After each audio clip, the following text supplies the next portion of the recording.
Welcome to the Singapore Management University podcast series, which features the latest insights and perspectives from our faculty.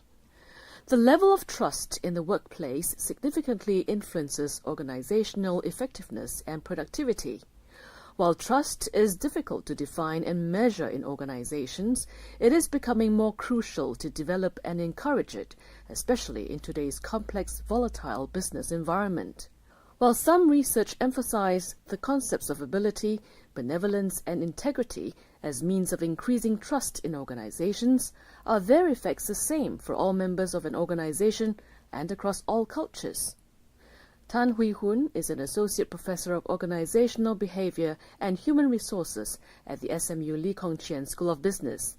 She has been researching on organizational trust for the past 15 years and was recently awarded, together with her co-researchers, a research grant of over $1.2 million to examine cross-cultural organizational trust. In this podcast, Associate Professor Tan discusses her research, which examines trust building between subordinates and supervisors in 4 countries: China, India, Turkey, and the Netherlands. Professor, I understand that you've been researching on organizational trust for the past 15 years. Can you tell us what sparked your interest in this research area? Well, what happened was about 20 years ago, there was a paper that came out that talked about how, for people to trust, they look at 3 factors of trustworthiness. Ability, meaning how competent you are in your job. Benevolence, the extent to which people have good intentions towards you. And integrity, all right, meaning values, that you hold dear. Now, when I looked at it, the first thing that struck me was, well, it came from a largely American context, North America. So does it apply across different cultures? And more importantly, how do individuals in different roles in organizations decide on how they trust? So, for example, a subordinate, when he decides to trust a supervisor, what does he place importance in? Versus a supervisor trusting a subordinate. So that was actually the first thing that came to my mind. Subsequently, if you look around the world, the world is getting more uncertain. There's a lot of disruption. Knowledge workers are the norm now, and we are increasingly doing very complex, very team-based kind of work. So the notion of trust became more important because you cannot check how people are doing their work because you have to trust their professional ability and you have to trust their integrity. So, trust become very salient. The third thing that happened, of course, was the context, right? All the different crises that happen, the financial crisis, etc. And in general, I think people have very low trust in each other. And of course, recent events around the world also showed us that, trust is sorely and severely lacking. So I think this is a topic that resonates with me and is something that I really want to put effort in understanding how trust can happen between individuals and, more importantly, between individuals who are very different, be it roles, be it culture, be it nationality. In terms of research literature, what and how much do we know about how people in organizations trust each other? So currently, the most seminal piece of work by Roger Mayer and Davis, published in 1995, talked about the ability, benevolence, and integrity concepts, which they termed factors of trustworthiness, which I mentioned earlier. So the A, ability, B, benevolence, I, integrity, are the main cornerstone of people's decision-making when they decide to trust. Now, what has not really happened is there hasn't been a lot of work cross-culturally, like I mentioned earlier, and more importantly, how do people, different roles trust each other and what do they place importance in? Now, the work that I've been doing with Arzu Asti of Sabancı University in Turkey had spanned close to 10 to 15 years, and we had some major findings, one of which is, as a supervisor, when I'm looking to trust my subordinate, they look largely at ability. Is it surprising? Not really, because supervisors want subordinates who can deliver, who can do their work. So they are more concerned about whether work is being done. However, if you look at subordinates trusting a supervisor, when they think of, do I really want to work harder? Do I trust this person? Then they are looking more, not so much in terms of ability, Not that it's not important, it is important, but they would place more emphasis on integrity. Does my supervisor have values that align with mine and are generally known to be a reliable, someone who has good values that we all believe in, versus does the supervisor look after my interests? Because what happens is, in organizations, especially as a subordinate, you're vulnerable, right? And when you trust somebody, you are saying, I'm not going to monitor the person. I'm just going to go out and with the understanding that I'm going to be vulnerable to a person, but the person will not take advantage of me. So trust being a relationship, that means the individual is very concerned about whether someone is watching their back and has good intentions towards them. So as a subordinate, benevolence becomes a lot more important. And that's what we found in one piece of our research. Which countries did this piece of research cover? And do the 3 factors of trustworthiness apply across geographical regions? The research we've been doing, we've collected data in China, largely Shenzhen. We've collected our data in Turkey, largely Istanbul. We've collected data in India, in an IT company in Hyderabad, and the 4th country that we've collected data in is in the Netherlands. So we have a good mix of countries that are more Western, less hierarchical, more individualistic. That is the Netherlands, versus countries that are more collectivistic, more hierarchical.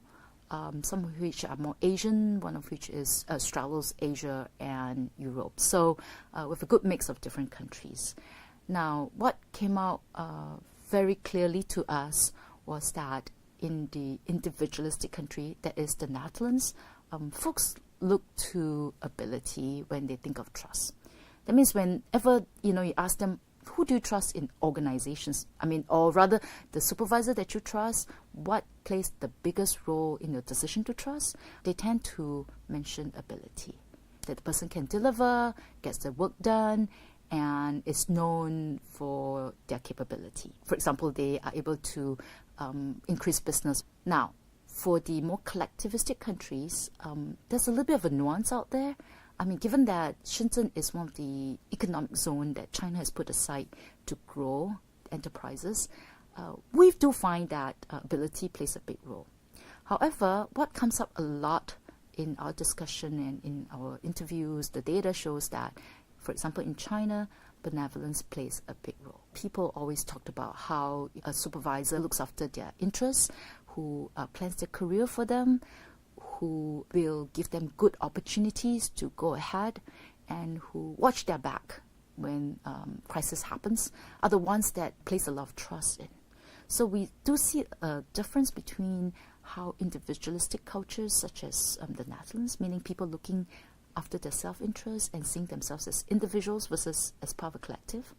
All right, that is what we call an individualistic culture versus collectivistic culture, meaning folks who feel that they are part of a bigger collective. All right, so for example, China, for example, India, for example, Turkey, they place a lot more emphasis on benevolence. And what's even more interesting is that they make a distinction between what I would call professional benevolence versus personal benevolence. Now, what's that? In a lot of the narratives, a lot of the interview data that we collected, folks do not just talk about benevolence at work. They also talk about benevolence in their personal lives, which is a very interesting one, because sometimes when we think about it, when we think about trust, you trust somebody at work, all right? And the Western literature has always placed a lot of dichotomy in terms of a professional life versus personal life. However, in the more collectivistic cultures, we find that that demarcation and distinction is not quite there. In other words, it's porous. Folks look at how they're treated in their personal lives as well. They, mention things like, hey, a good supervisor that I trust is one who keeps my secrets, all right, who would share my personal life with me as well. On the whole, for a lot of folks, that's what they mention. So coming out from the research that I do with Arzu Asti, this was a very interesting one, because it only tells you that, as a supervisor, it's not enough, all right, to develop your subordinates' careers professionally, but also take an active interest in their lives. We think there's a lot of implications for bosses, for supervisors in the workplace. Another piece of research which is very interesting, which I did with a whole bunch of SME owners in Singapore with one of my students from before in a paper published as Tan and Chi. So we interviewed bosses, all right? And we asked bosses, how do you decide to trust a subordinate? Along the same theme as what we found in the research with Arzu Asti was, hey, bosses said, I will see if the person's filial to their parents to decide if they are trustworthy. And for a lot of us, when we looked at that, we go like, why is there emphasis on the personal life or the character of the person, so to say? And one of the conjecture we have, and we think is brought by some of the research that's been done in other places and triangulates well, is that, hey, for the Chinese folks who are more Confucius-based, more collectivistic, you are one person. You are not so-and-so at work, you are not so-and-so at home. You are one person, so it doesn't matter where the context is, your behaviors should be consistent. And they use that as the basis for inference about trustworthiness. So far, we've been discussing trust building among people who share the same cultural background. Given the diverse nature of today's workplace, is there research that examines intercultural trust building? There's a lot of work in the cross-cultural psychology that looks into intercultural relationship building. However, in the organizational research, there is only a very small stream, I would say maybe a couple of papers that look at how people trust across cultures, meaning intercultural, meaning, if I am a Chinese going to India, how do I build that trust with my Indian counterparts, for example? Not much work has been done. And so the idea is moving from our research that looks into intra-culture trust, we're going to move into intercultural trust. All right, meaning if two people from different cultures come together, how do they build trust? I have a funny story where I was doing a class where this Asian was telling me, they were taught cross-cultural training, and so the headquarters is in Germany. They get to Germany, and the first thing the Germans asked them was, "How's your family?" And the Asians were very surprised because in the cross-cultural training, they were told that Germans do not like to talk about their personal lives, so don't ever ask them. However, the Germans' first question was family. And so the Asians said, I don't know what to do. And the Germans said, but we were told that the Asians like to talk about family, so we start with that. So I think that is a very interesting story that tells us sometimes we really do not understand the processes well enough. And so our next step in the research is to say, hey, what are the commonalities that two people from different cultures can come together to use to build trust? Other than understanding each other's culture and trying to do perspective taking, which is important, but is there something else that's more generic across cultures that will help in the trust building process between people from two cultures versus those that are idiosyncratic and we need maybe some rule of thumb, some framework to help us to think through that more carefully. And so this is part of the next step that we're going to do in the research on intercultural trust building. Could you share with us what other research are you currently working on? The other work that we are putting together, based on the data we already collected, was to understand what people meant when they say trust in organization. A lot of the work, for example, the practitioner work that's out there, measures this construct called trust in organization. We collect data year in, year out. However, when we ask folks in the interviews what they meant by organization, some of them tell me that, hey, when I think of trust in organization, I think of my CEO. Some people said, no, I think of my immediate supervisor. Some of them think, it's just senior management. All right, so it's still not clear, and we're trying to untangle that. Further on, we also found out that when folks talk about trust in organization, one of the key elements they talk about are the HR practices. They will mention supportive HR practices as the means by which they decide whether they would trust the organization or not. Which has, I think, implications for HR practices in organizations. I think HR practitioners and organizations have to relook at the extent to which their practices support the well-being, support the career progression, support the development of employees. And the more supportive they are, I think the more likely the individual or the employees will trust the organization because they said, hey, they are looking after my interests. Again, the idea of benevolence and looking after their interests from their perspective. So this is ongoing research that we're doing at the moment. Thank you, Professor. You're most welcome.